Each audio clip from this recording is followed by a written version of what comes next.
A pesquisa começou com a busca da arte clássica. Eu queria entender como que os artistas, os grandes artistas, grandes mestres, criavam, né? Então eu fui em busca de estudar o Renascimento. Então isso influenciou muito quando eu entrei no digital. E lá eu tive contato com escultura de argila, então eu acho que isso é muito importante quando você une as duas coisas, né? O chiaro escuro, que fala do luz e sombra, o carvão. Isso me fez ter força na hora de criar tanto as pinturas quanto as esculturas.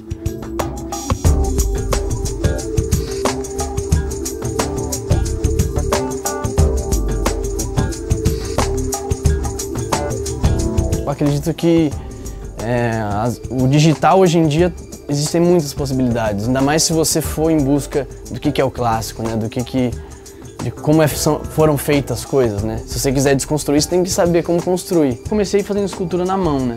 Na massinha. Então, com a Wacom foi a hora que eu entrei pro digital e toda a minha carreira foi no digital. Então, foi amor à primeira vista, né? Aquela coisa clichê. Mas essa aqui foi minha primeira tablet. Então, super antiga. Mas ela continua funcionando e tipo, capaz de fazer quase as mesmas coisas que eu fazia antes. Com a evolução, né, da Cintiq, por exemplo, que é a que eu estou usando agora, te dá um outro contato de você poder desenhar direto na tela, então só melhora, né? Não tem, só deixa o processo mais intuitivo, né? Para mim é super importante e eu não sei, eu recomendo os artistas, né, novos que querem pensar em escultura digital, realmente você tem que ir atrás da sua. O primeiro contato com a impressora foi quando eu estava na Itália. Eu fiquei sabendo que existia esse tipo de ferramenta, né? E eu já tinha criado muitas esculturas digitais usando a caneta, mas eu não conseguia materializar elas, né? Então isso foi um primeiro passo para, nossa, realmente hoje eu posso tirar da tela, né? E trazer isso para coisa física. Então eu comprei minha primeira impressora, desmontada, então teve todo esse aprendizado de, puta, como montar a impressora, como fazer ela funcionar, como tirar proveito disso, né? Então hoje em dia eu consigo imprimir em plástico, com madeira, que eu posso dar um tipo de pintura diferente, eu posso imprimir com plástico com nylon, para uma coisa mais mecânica de repente. Então isso começou a abrir outros horizontes, até de você faz a impressão, dá o acabamento, tira o molde, então você já volta para uma coisa mais artesanal, né? De aprender a mexer com molde. Você estava numa coisa totalmente digital, usando a Wacom, usando o computador, aí você imprime e vai para uma coisa que você tem que usar lixa, resina, molde. Então eu acho que é muito legal, né? Você poder realmente ter uma união do digital com o analógico, assim, tipo, sabe, em 3 horas você tem uma coisa física. Teve um projeto que eu fiz para Riot, que era fazer uma escultura de 9 metros.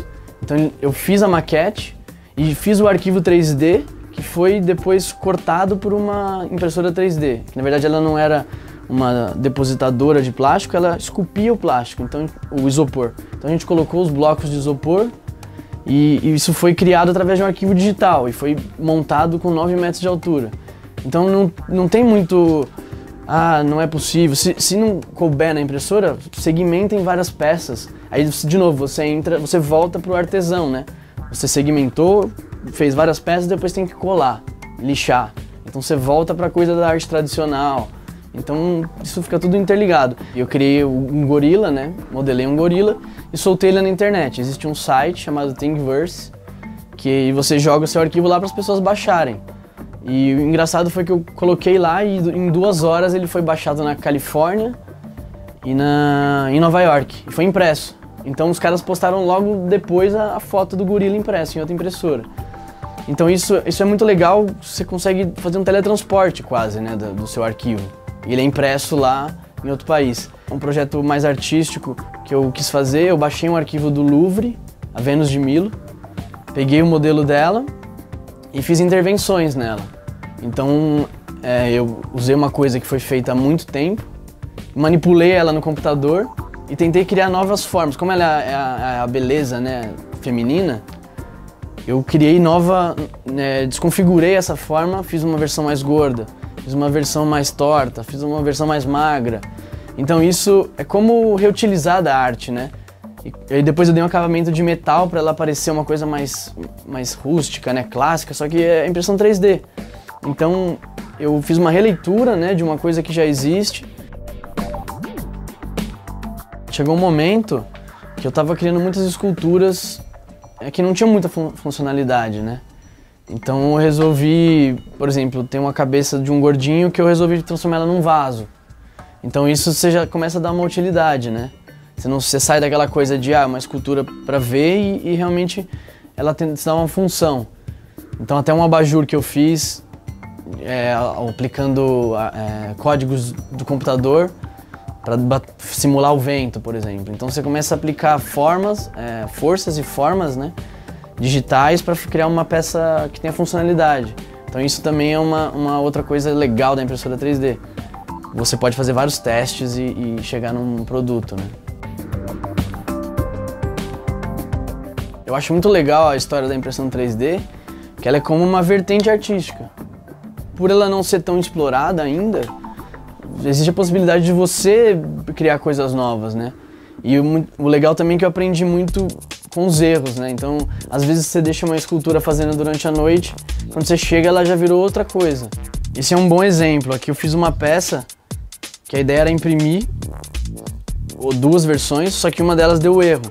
O resultado é esse, é o processo que deu erro, que a máquina errou, digamos, e eu chamo isso de estrutura, que tanto como a estrutura que a máquina criou, como a estrutura anatômica do ser humano aqui, que deixa...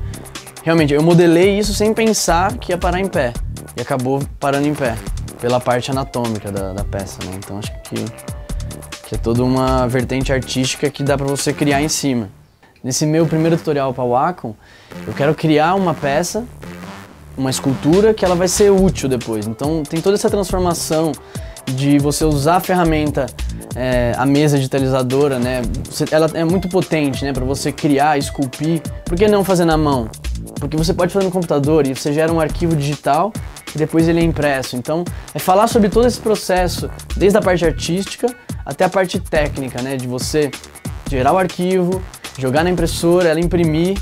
Então você já saiu daquela coisa digital e ir para o analógico e dar continuidade, né? E gerar um produto depois, né? Acho que é isso que é interessante da escultura digital e da Wacom e da impressão 3D também. Que é você gerar um produto, você não só criou uma escultura bonita, mas você dá utilidade, passa por todo o processo, depois pode imprimir ela em série, né? Então eu quero falar sobre isso, sobre todo o processo, sobre como tirar proveito de uma impressora de baixo custo, né, digamos, que você pode ter em casa.